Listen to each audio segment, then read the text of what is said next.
देखो सबसे पहले अपन ने एक शब्द पे चर्चा की थी, भूगोल। भूगोल शब्द जो था वो दो शब्दों से मिलकर बना था, भू और गोल। भू का मीन्स क्या होता है, पृथ्वी, और गोल का यहां पर क्या लिया था, आकृति।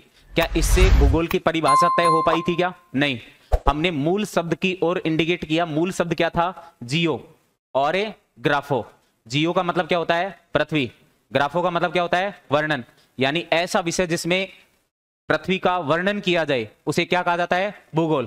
फिर मैंने कहा था वर्णन और अध्ययन में क्या होता है, अंतर होता है।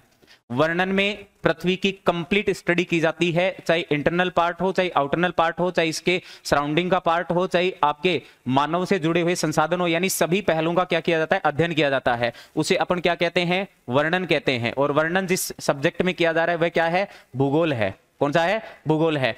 फिर हमने कहा था पृथ्वी का अध्ययन क्या कहलाता है, भूगर्भ शास्त्र कहलाता है। अब ये भूगोल और भूगर्भ शास्त्र किस प्रकार से अलग हुए थे, क्योंकि भूगर्भ शास्त्र में केवल पृथ्वी की आंतरिक संरचना का अध्ययन किया गया था, और विशेषकर कितने किलोमीटर की गहराई की चट्टानों का, 18 किलोमीटर की गहराई का, कितना, 18 किलोमीटर की गहराई का चट्टानों का क्या किया था बेटा, अध्ययन किया था। देखो यहां से जब कंप्लीट चीजें हमने अभी लास्ट देखी, ठीक है। यहां पे देखो ये कह रहा है कि 18 किलोमीटर की गहराई की चट्टानों का क्या किया था, अध्ययन किया था। ये बात समझ में आ गई थी क्या। फिर इसके बाद हमने देखा था कि जो भूगोल के जनक थे अलग अलग, भूगोल का जो व्यवस्थित जनक माना था सबसे पहले हमने किसको माना था, हिकेटियस को। लेकिन जो सिस्टमेटिक ज्योग्राफी थी उसका जो आपके जनक माना, किसको माना, इरेटोस्थनीज को। फिर मैंने कहा था अगर विकल्प में दोनों हो तो आप पहली प्रायोरिटी किसको दें, हिकेटियस को। अगर हिकेटियस नहीं है तो आप किसके साथ जा सकते हैं, इरेटोस्थनीज के साथ जा सकते हैं, कोई दिक्कत नहीं है, कोई बुरा नहीं मानेगा। फिर भूगोल की कितनी शाखाएं थी, दो मेन रूप से, भौतिक भूगोल, मानव भूगोल। भौतिक भूगोल में क्या क्या सम्मिलित किया था, अरे पर्वत, पठार, मैदान, पहाड़ी, नदी, जितने भी स्थलाकृति हैं उनको सबको शामिल किया था। फिर मानव भूगोल में यानी मानव से जुड़े हुए सभी क्रियाकलापों को इसमें आपने शामिल किया था। फिर इसका जो भौतिक भूगोल का जनक था वो किसे माना था, पेलिडोनियस या पोलिडोनियस को माना था। मानव भूगोल का किसे माना था, रेंटजेल को। ये बहुत अच्छे तरीके से याद हो गए होंगे। ऐसे मान लेना है कि हम हमारे सारे क्या है, मित्र हैं। आधुनिक भूगोल का जनक किसे माना था, हम्बोल्ट को। भारत भूगोल का जेम्स रेनेल को। फिर आगे हमारी चर्चा बढ़ी तो हमने पृथ्वी का काल्पनिक स्वरूप किसको माना, ग्लोब जैसी संरचना के बारे में सबसे पहले किसने बताया था, बेहम ने बताया था। किसने बताया था, बेहम ने। फिर हमने देखा कि इस ग्लोब के ऊपर दो काल्पनिक रेखाएं, एक क्षैतिज और एक ऊर्ध्वाधर। क्षैतिज रेखाओं का जाल क्या कहलाता है, अक्षांश। ऊर्ध्वाधर का क्या कहलाता है, देशांतर। वापस से देखो, हमने देखा था कि यहां पे भारत के कुछ नामों को लेकर हमने चर्चा करी थी। भारत के नामों को लेकर चर्चा ये करी थी कि जो हिंदुस्तान कहा था वो किसने कहा था, ईरानियों ने, क्योंकि वो उनके बाई डिफॉल्ट ही चीजें मिस्टेक थी। वो सै को क्या बोलते थे, है। तो सिंधु के आगे वाला स्थान होने के कारण क्या कहा, हिंदुस्तान का। वैसे सिंधुस्तान बनता लेकिन उन्होंने क्या कहा, हिंदुस्तान का, क्योंकि सै को क्या बोल रहे हैं, है बोल रहे हैं। फिर जो यूनानी थे वो अंग्रेजी ज्यादा धाड़ते थे तो उन्होंने सिंधु को क्या कहा, इंडस कहा। इंडस के आसपास का एरिया क्या कहलाया, इंडिया। किसने कहा था, ये यूनानी लोगों ने। फिर आपने देखा था कि आपके दुष्यंत के पुत्र भरत, जिसके नाम पर क्या पड़ा, भारत, तो ये राजा थे तो राजवंश के आधार पर। फिर जम्बू द्वीप, प्राचीन मान्यताओं के अनुसार, क्योंकि प्राचीन मान्यताएं ये कहती हैं कि उस समय भी 7 महाद्वीप थे और मध्य में जो महाद्वीप था वो क्या कहला रहा था, जम्बू क्षेत्र कहला रहा था, सबसे बड़ा था। और उसी के अंदर भारतवर्ष जो है समाहित था। भारतवर्ष क्या था, समाहित था। फिर हमने देखा आर्यावर्त आर्यों की संतान होने के कारण, और आर्यों की संतान वाला जो सबसे एक तरीके से ऑथेंटिक मत था वो किसका था, अरे मैक्स मूलर का था। किसका था, मैक्स मूलर का। याद आ रहा है क्या, थोड़ा थोड़ा, पक्का चलेगा।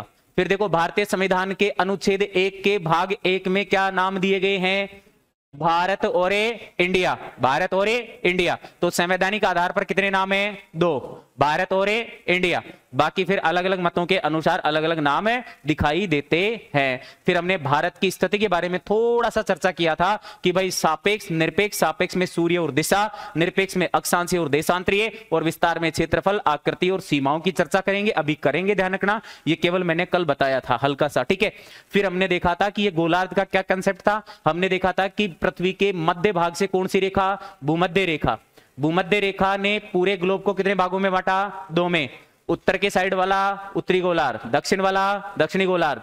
इसके यहां से सेंटर बिंदु से कोणीय दूरी पर जितनी भी काल्पनिक रेखाएं खींची गई थी उनको क्या कहा था, अक्षांश कहा था। क्या कहा था, अक्षांश। इसके उत्तर में अक्षांश क्या कहलाएंगे? उत्तरी अक्षांश। दक्षिण वाले दक्षिणी अक्षांश। बात क्लियर थी, कोई दिक्कत नहीं थी। ऐसे ही हम आगे चले थे और आगे चल के देखो एक और, हाँ, ये हमने जो ग्रीनविच रेखा के अर्धवर्त भाग पर जितनी भी लाइंस खींची थी, इनको क्या कहा था? देशांतर कहा था। क्या कहा था? देशांतर।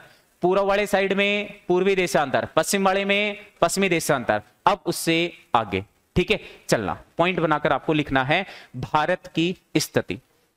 भारत की स्थिति जहां भी समझ में नहीं आए आप वहां पूछ सकते हैं। क्लियर है?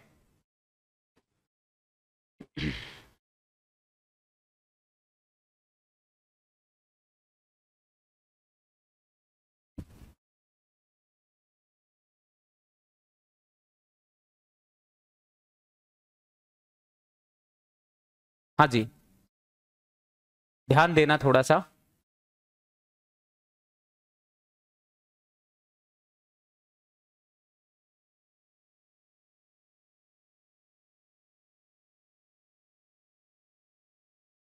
ये आकृति दिख रही है?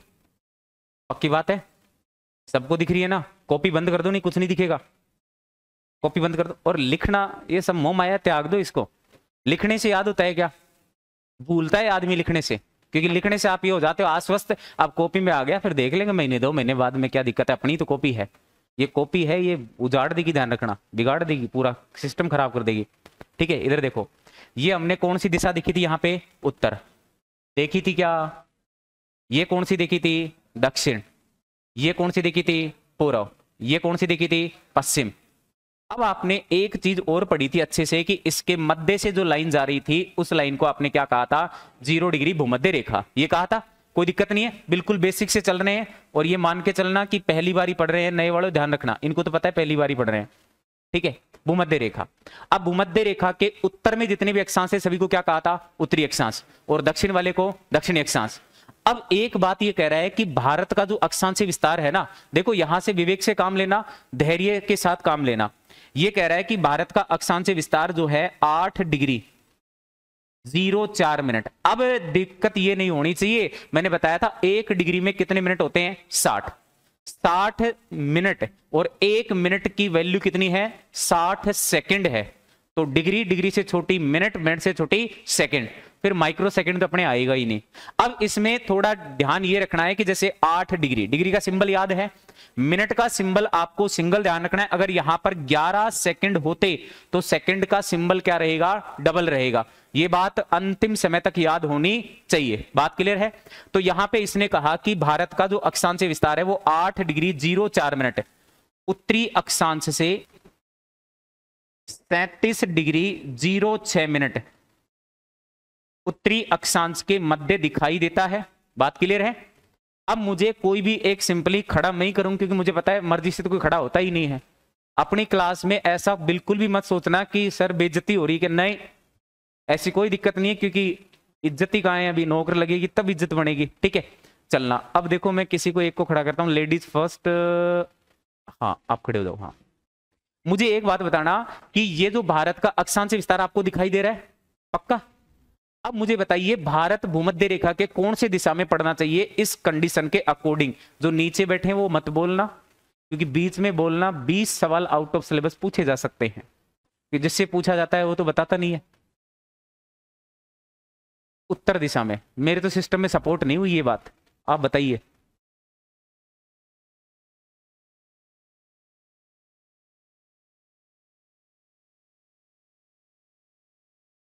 उत्तर,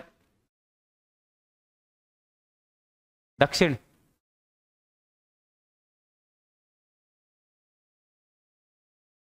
उत्तर दिशा में। जी सर, उत्तर पूर्वी। और कोई है जो अपने मत प्रस्तुत करना चाहता है? स्वतंत्रता का अधिकार है सभी को। हाँ, मुझे लगा आप कर सकते हैं। हाँ, उत्तर पूर्व। जी सर, ऊपर।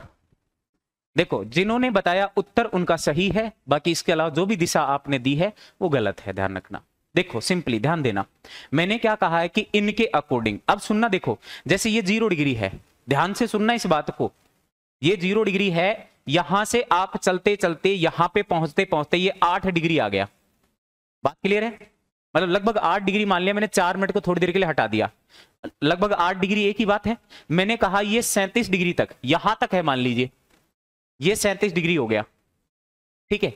अब ये दोनों उत्तर के साइड में है, क्योंकि उत्तर दिशा में जितने भी अक्षांश से सभी को क्या कहा था, उत्तरी अक्षांश कहा था, अभी थोड़ी देर पहले ही देखा था जस्ट, ठीक है। अब मुझे एक बात बताओ, यहां पे अगर मैं भारत को यहां पे लोकेट कर दूं, या यहां पे लोकेट कर दूं, या यहां पे कर दूं, किसी भी कंडीशन में कर दूं, तो क्या उत्तर में ही रहेगा क्या? बिल्कुल। चाहे मैं इधर पश्चिम साइड में ले जाके करूं तो भी उत्तर में ही रहेगा, यहां पे करूं तो भी उत्तर में, यहां पे करूं तो भी उत्तर में, यहां पे करूं तो भी उत्तर में, क्योंकि अभी मैंने केवल फर्स्ट कंडीशन को ध्यान में रखकर किया है। अगर आपसे पूछा जाता है कि अक्षांश के अनुसार भारत किस गोलार्ध में स्थित है, तो आपका राइट आंसर क्या होगा? उत्तर।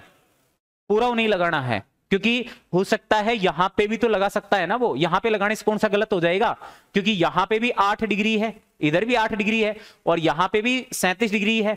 तो भारत किसी भी कंडीशन में उत्तर ही दिशा में रहेगा, चाहे वो पश्चिम में हो, चाहे मध्य में हो, चाहे पूर्व में हो।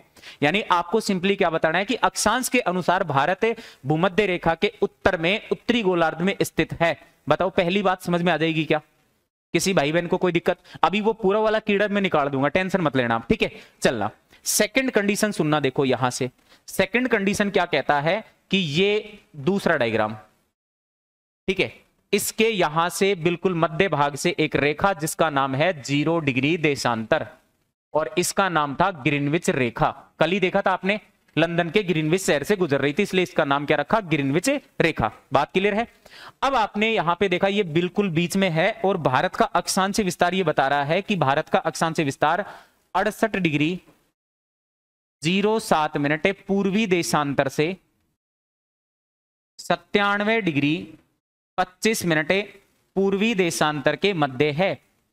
अब मुझे बताइए, केवल देशांतर के अकॉर्डिंग कहा जाए तो क्या भारत पश्चिम में या पूर्व में?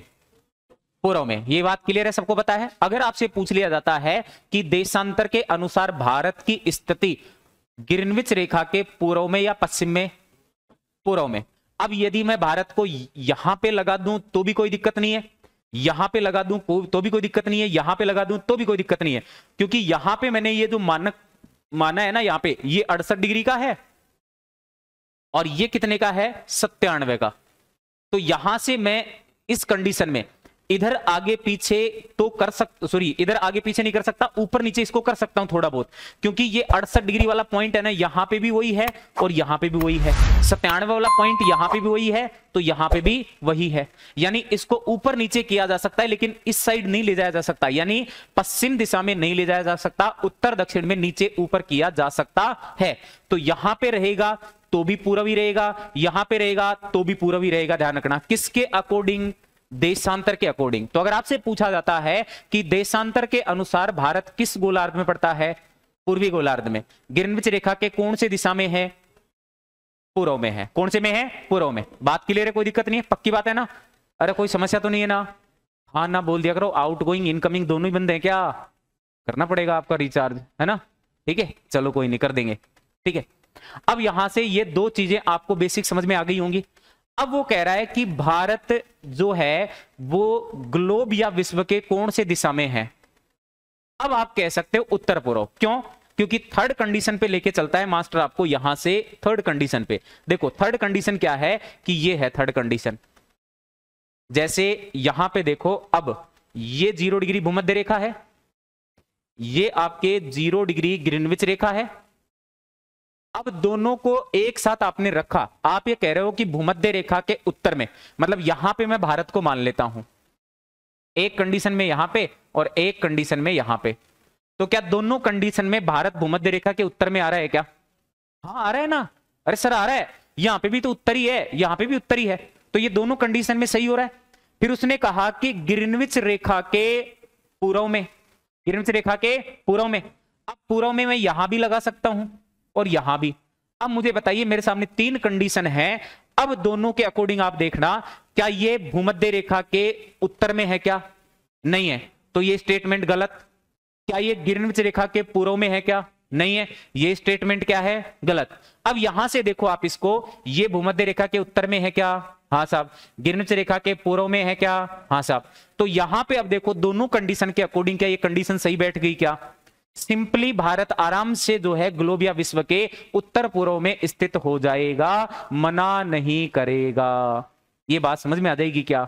चीजें बहुत आसान है, मैं पर्सनली कह रहा हूं, चीजें बहुत आसान है। केवल हमारा माइंड सेट होता है ना, वो एक कहीं ना कहीं दुविधा का कारण बनता है। पॉजिटिव माइंड सेट है, सब कुछ चीजें समझ में आएंगी, क्योंकि ये सभी चीजें कक्षा 12 तक, सॉरी कक्षा 10 तक आपने कंप्लीट रूप से पढ़ी हो, चाहे साइंस वाला हो, चाहे कॉमर्स वाला हो, चाहे आर्ट्स वाला हो, सबने पढ़ी है। लेकिन उस समय आपने इन चीजों को हल्के में लिया था, ये नहीं पता था कि आगे चल के दोबारा ढंग से पढ़ना पड़ेगा। क्योंकि उसमें तो पास होने के लिए आप पढ़ के आए थे रट्टा मार मार के, भाई बार 10वीं का सर्टिफिकेट मिल जाए, फिर 12वीं का मिल जाए, फिर कॉलेज मिल जाए, है ना। तो अब तो क्या है, इनको ध्यान से पढ़ना पड़ेगा।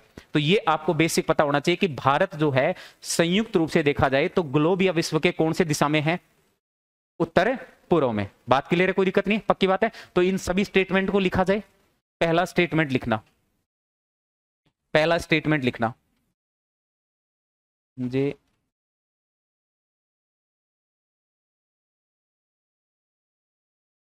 ठीक है। आप पहला स्टेटमेंट लिखना, इसमें लिखना अक्षांश के अनुसार, अक्षांश के अनुसार, प्रत्येक लाइन को ध्यान से लिखते हुए चलना। अक्षांश के अनुसार, बिल्कुल खाली चाहिए अपने को, अंदर से बिल्कुल खाली हो, ठीक है। अक्षांश के अनुसार भारत भूमध्य रेखा के उत्तर में, अक्षांश के अनुसार भारत भूमध्य रेखा के उत्तर में, भूमध्य रेखा के उत्तर में उत्तरी गोलार्ध में स्थित है। भूमध्य रेखा के उत्तर में उत्तरी गोलार्ध में स्थित है। क्या ये स्टेटमेंट दोनों बातों को कह रहा है क्या? भूमध्य रेखा के उत्तर में भी कौन से गोलार्ध में? उत्तरी गोलार्ध में। अब कई बार एग्जामिनर क्या है, बहुत निकृष्ट होता है, वो पलट के ये पूछ लेता है कि बेटा एक बात बता, भूमध्य रेखा भारत के कौन से दिशा में पड़ सकती है? हेलो, अरे विपरीत हो सकता है, दक्षिण में आ सकता है क्या? बिल्कुल आ सकता है। तो लिखो भूमध्य रेखा, भूमध्य रेखा, भूमध्य रेखा भारत के, भारत के, भूमध्य रेखा भारत के दक्षिण में, भारत के दक्षिण में स्थित है। भारत के दक्षिण में स्थित है, ठीक है। फिर लाइन चेंज करके लिखो भाई, लिखना देशांतर के अनुसार, देशांतर के अनुसार, देशांतर के अनुसार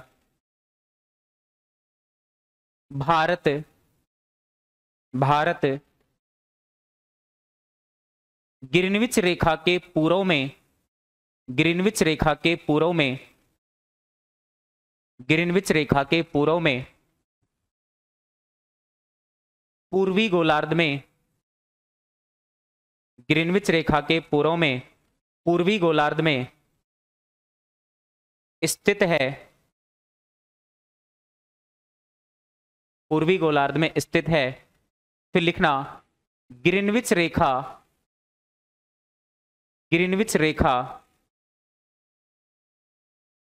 ग्रीनविच रेखा भारत के, भारत के पश्चिम में, भारत के पश्चिम में स्थित है, भारत के पश्चिम में स्थित है, ठीक है।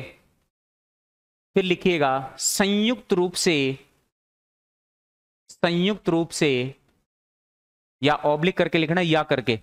अब या का चिन्ह ऐसे नहीं लगाना है, आप बीच में ऑब्लिक डाल दीजिएगा ताकि आपकी चीजें क्लियर होती हुई चले, ठीक है। चलना, आपने लिखा संयुक्त रूप से या ग्लोब, ग्लोब, ग्लोब, ग्लोब क्या था? पृथ्वी की काल्पनिक संरचना, पृथ्वी की काल्पनिक संरचना। ग्लोब ऑब्लिक विश्व, ऑब्लिक या करके विश्व के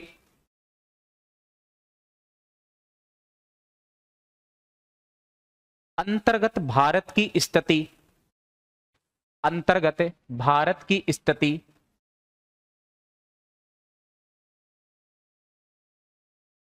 अंतर्गत भारत की स्थिति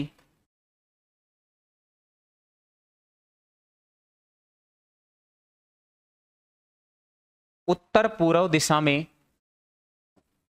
उत्तर पूर्व दिशा में, उत्तर पूर्व दिशा में दिखाई देती है, उत्तर पूर्व दिशा में दिखाई देती है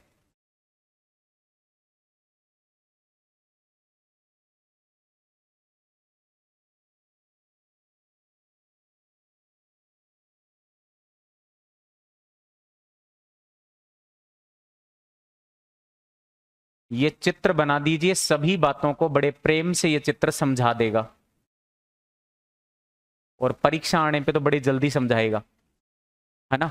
ये जितने भी स्टेटमेंट आपने लिखे हैं ना, उनको ये चित्र जो है बता रहा है कि भाई जो स्टेटमेंट आपने लिखे हैं वो सही है।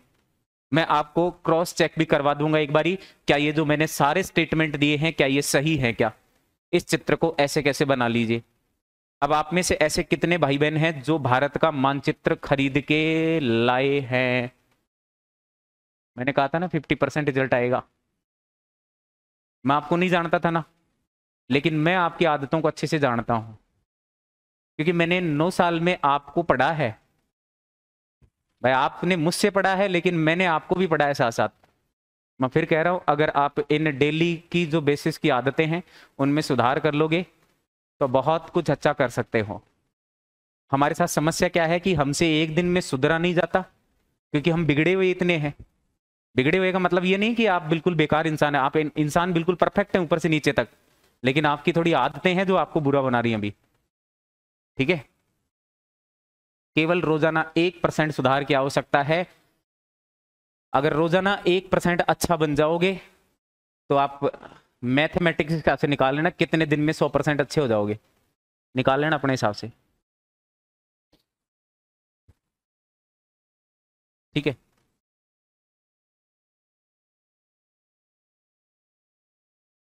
चलेगा। तो बताइए, मैंने पहला स्टेटमेंट जो दिया था क्या उसके अकॉर्डिंग ये कंडीशन सही है क्या। मैंने कहा भारत भूमध्य रेखा के उत्तर में उत्तरी गोलार्ध में है, क्या बात सही है क्या। फिर मैंने कहा भूमध्य रेखा भारत के दक्षिण में है, सही है क्या, बिल्कुल सही है।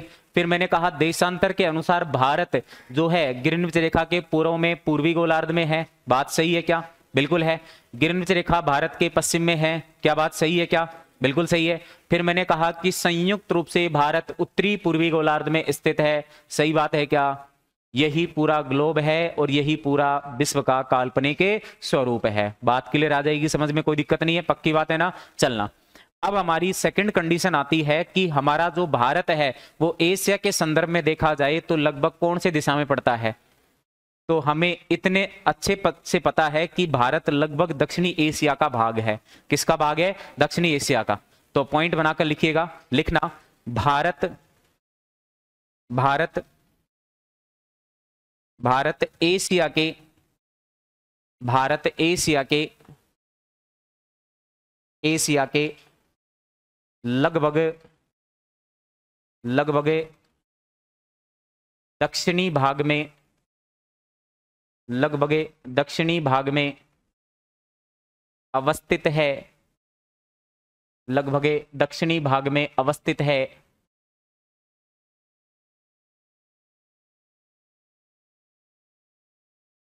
लगभग दक्षिणी भाग में अवस्थित है।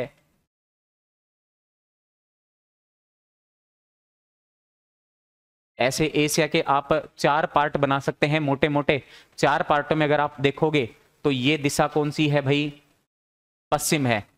कौन सी है, पश्चिम। ये कौन सी है, पूर्व। ये कौन सी है, उत्तर। ये कौन सी है, दक्षिण।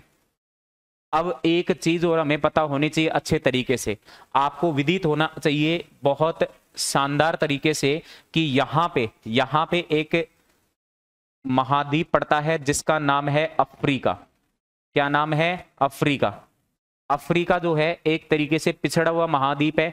पिछड़ा हुआ महाद्वीप इसलिए है क्योंकि संसाधन खूब हैं लेकिन उनको यूटिलाइज करने का तरीका नहीं है। आज हमारा भारतवर्ष भी ऐसा ही है जिसके अंदर संसाधन खूब है लेकिन उनको यूटिलाइज सही ढंग से नहीं किया जा रहा, और उसमें सबसे बड़ा संसाधन है मनुष्य। सबसे बड़ा संसाधन क्या है, मनुष्य। कल मैं एक चीज, एक स्टेटमेंट पढ़ रहा था कि अरबों रुपयों का जो खेल है वो उस देश में खेला जाता है जहां करोड़ों की संख्या में बीपीएल परिवार रहते हैं। मैं सबसे बड़े खेल की बात कर रहा हूं हमारे भारतवर्ष में, आईपीएल की, जो इस समय तब तक चलेगा जब तक हमारा सिलेबस से आधा लगभग हो जाएगा, तब तक चलेगा और रोजाना चलेगा है। और बाकी तो आप समझते ही हो, तो थोड़ा सा उसको समय कम देना। इस बार अपना आईपीएल खेल रहे हैं, पण अपना आईपीएल सही ढंग से चला गया ना, अगले आईपीएल तो फिर आप आराम से बच्चों के साथ देखना, ठीक है। ध्यान दो इधर, ये अफ्रीका दिख रहा है आपको, मजाक मत लेना मेरी बात को, हर बात बहुत अच्छे तरीके से लागू होगी आपके ऊपर, ठीक है। ये अफ्रीका है। अब ये जो भारत वाला भाग है ना, जिसे अपन भारतीय प्रायद्वीप बोलते हैं, ये भौगोलिक रूप से एशिया का हिस्सा नहीं है। ये भौगोलिक रूप से एशिया का हिस्सा नहीं है। हुआ क्या था कि ये वाला जो भाग था, ये इस अफ्रीका से कनेक्ट था। किससे कनेक्ट था? अफ्रीका से। और अफ्रीका से कनेक्ट था, तो यहां पर क्या हुआ है कि आंतरिक हलचलों के कारण, अब जिसमें आगे चलकर अब जब विश्व का भूगोल पढ़ेंगे ना, तो उसमें बहुत सारे बल काम करेंगे। जैसे आपने वेगनर का महाद्वीपीय विस्थापन सिद्धांत पढ़ा होगा, तो महाद्वीपीय सिद्धांत जो ये कहता है ना, वो ये कहता है कि पृथ्वी के ऊपर 3 बल ज्यादा प्रभावशाली थे। अगर वो 3 बलों की मोटी मोटी में बात करता हूं, तो देखो, एक तो सबसे इंपॉर्टेंट है कौन सा? ज्वारीय बल। ज्वारीय बल, ज्वारीय बल आप देखते हो कि सूर्य और चंद्रमा के आकर्षण के कारण लगता है। सूर्य चंद्रमा के आकर्षण के कारण लगता है। अब आपको एक चीज विदित होनी चाहिए कि ज्वारीय बल पूर्व और पश्चिम दिशा में ही काम करता है, क्योंकि आपको एक चीज ऐसे पता होना चाहिए कि सूर्य उदय जो होता है ना, वो पूर्व से होता है, पश्चिम में जाकर क्या होता है? अस्त होता है। बल्कि जो पृथ्वी है वो सूर्य के चारों ओर चक्कर जो लगा रही है ना, वो पश्चिम से पूर्व की ओर ही लगा रही है। तो ये जो 2 बल होते हैं ना, मेन रूप से ज्वारीय बल, जिसे अपन संयुक्त रूप से सूर्य और चंद्रमा का बल कहते हैं, क्योंकि इस पूरे के पूरे सौरमंडल के अंदर या पूरे ब्रह्मांड के अंदर जितने भी आपको आकाशीय पिंड दिखाई देते हैं ना, उनके पास 2 प्रकार की शक्तियां हैं। एक तो वो खींच भी सकते हैं और एक वो धकेल भी सकते हैं, यानी आकर्षण और विकर्षण दोनों प्रकार की शक्तियां विकसित होती है। किसी भी आप जो है आकाशीय पिंड उसको उठाकर देख सकते हैं, उदाहरण के लिए कोई भी एग्जाम्पल, ठीक है, चाहे वो तारा भी हो सकता है, चाहे वो ग्रह भी हो सकता है, चाहे वो उपग्रह भी हो सकता है। अब हमारा एक उपग्रह कौन सा है? चंद्रमा। चंद्रमा भी जो है पृथ्वी के ऊपर कंटिन्यूअसली आकर्षण पैदा कर रहा है। आपको विदित होना चाहिए कि इन दोनों का जो आकर्षण है वो 16% काम करता है। अब सूर्य की अपेक्षा चंद्रमा बहुत छोटा है, लेकिन सूर्य की अपेक्षा चंद्रमा का आकर्षण ज्यादा होता है। एक व्यक्ति आपको वहां पे खड़ा हुआ मिलेगा और एक व्यक्ति यहां पे, और एक रस्सी को खींच रहे हैं, तो पास वाला ज्यादा बल लगाएगा, दूर वाला? पास वाला ज्यादा बल लगाएगा। ध्यान रखना, यहां पर चंद्रमा का आकर्षण ज्यादा होता है 11%, और सूर्य का आकर्षण कितना होता है? 5%। अब ये चीजें भी आपको ध्यान रखनी है। जिस समय मैं आपको ज्वार भाटा पढ़ाऊं ना, तो उस समय बड़ मत खाना कि हमें तो पता ही नहीं था किसी ने। थोड़ा सा मौखिक रूप से कुछ चीजें याद रखना, ताकि हमें अच्छे से चीजें रिवाइज होती रहे। अब एक तो ज्वारीय बल हो गया, इसके अलावा दूसरा होता है गुरुत्वीय बल। गुरुत्वीय बल जो काम करता है ना, वो ध्रुवों की ओर करता है, ध्यान रखना, क्योंकि ये गुरुत्वीय बल का मान जो होता है ना, वो ध्रुवों पर ज्यादा होता है। ध्रुवों पर इसलिए ज्यादा होता है क्योंकि जैसे ये पृथ्वी है, अब पृथ्वी जो है यहां से एक एंगल ये ले लिया, एक एंगल ये ले लिया, और एक यहां पे 90 डिग्री का ले लिया। घूर्णन सभी जगह समान है क्या पृथ्वी पर? नहीं। पृथ्वी घूर्णन कर रही है, सही बात है, लेकिन घूर्णन गति सभी जगह समान है? नहीं है। घूर्णन गति जो सर्वाधिक होती है ना, वो विषुवत रेखीय क्षेत्रों में होती है। रीजन है उसके पीछे, आप यहां से प्रैक्टिकली देख लो। जैसे मान लीजिए आपने यहां पे एक घूर्णन के लिए ट्रैक बना रखा है, एक यहां पे बना रखा है और एक यहां पे बना रखा है। अब मुझे बताइए सबसे बड़ा ट्रैक कौन सा दिख रहा है आपको दौड़ने के लिए?